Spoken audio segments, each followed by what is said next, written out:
Joseph de la Capelle, catholique et légitimiste, j'ai regardé moi quelques minutes et puis après j'ai pas pu. Et puis il y a pas mal de gens qui m'ont parlé donc des entrevues de Jean d'Orléans avec Paul-Marie Couteau. Et puis il y a des gens qui m'ont dit d'intervenir par rapport à ça. Donc c'est assez, c'est assez impressionnant. Donc à un moment, Monsieur Couteau dit oui, aujourd'hui, plus personne ne discute votre légitimité, etc. Enfin bref. Donc c'est toujours hein, l'orléanisme, c'est un peu c'est de la suffisance et un peu du mensonge aussi.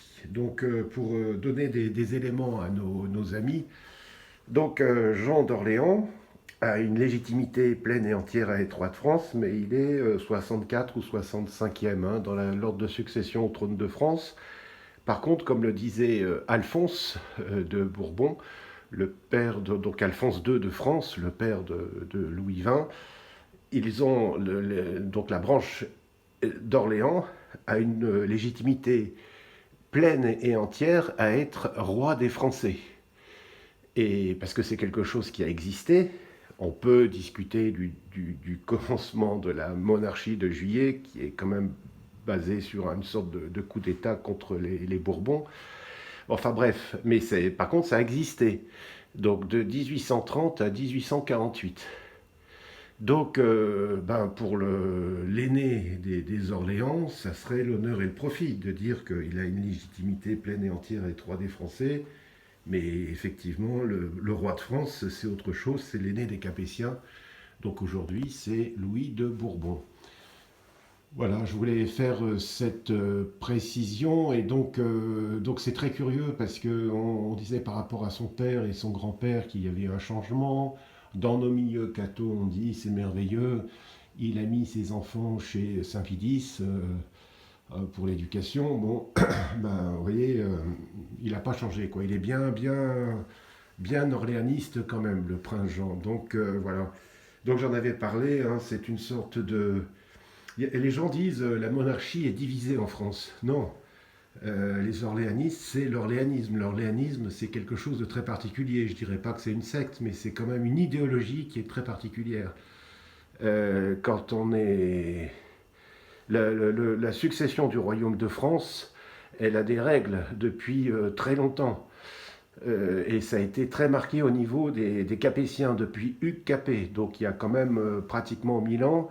Donc c'est l'aîné, le fils du roi, devient roi, le fils aîné.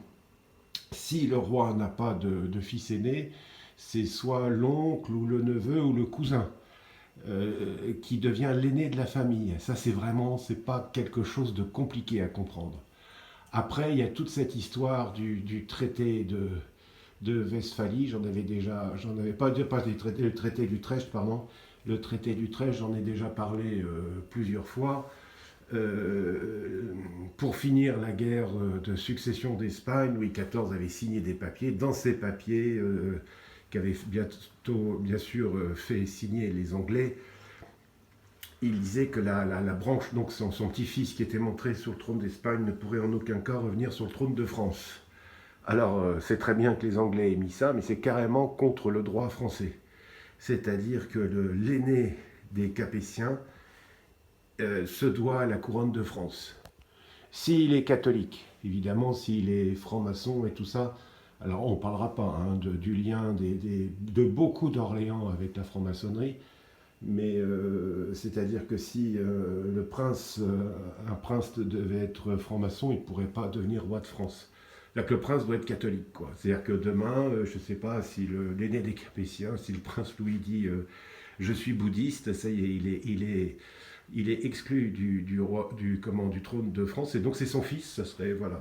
Enfin bon, là, je vous donne des exemples, évidemment, voilà, enfin, c'est ça, c'est-à-dire que l'aîné des Capétiens doit être catholique pour montrer sur le royaume de France et doit être né en mariage légitime, voilà. Donc voilà où on en est. Dans nos milieux, c'est marrant, il y a toujours ce truc, ah oui, gna gna, Jean de France et tout. C'est très curieux. Jean de France, il est complètement légitime, hein, mais doit être dans le 64e ou quelque chose comme ça, dans les soixantaines, quoi. Par contre, il a une légitimité pleine et entière à être roi des Français, ce qui n'a rien à voir. Et donc il dirait aujourd'hui, ben voilà, moi je suis disponible à être roi des Français, mais c'est mon cousin Louis de Bourbon qui est roi de France. Voilà. Enfin bref, ça serait il me semble que ça serait l'honneur et le profit pour lui. Voilà, quelques clarifications, mais c'est très étonnant. Puis des gens comme Monsieur Couteau, qui sont quand même des gens assez brillants, très étonnants. Enfin, c'est comme ça. Écoutez, voilà. En tout cas, bonne semaine à tous. Notre-Dame de Boulogne, Notre-Dame de France, Notre-Dame de Russie, Notre-Dame d'Ukraine, Notre-Dame du Moyen-Orient, priez pour nous. Tous les cœurs angéliques, protégez-nous, guidez-nous vers le saint paradis de Dieu.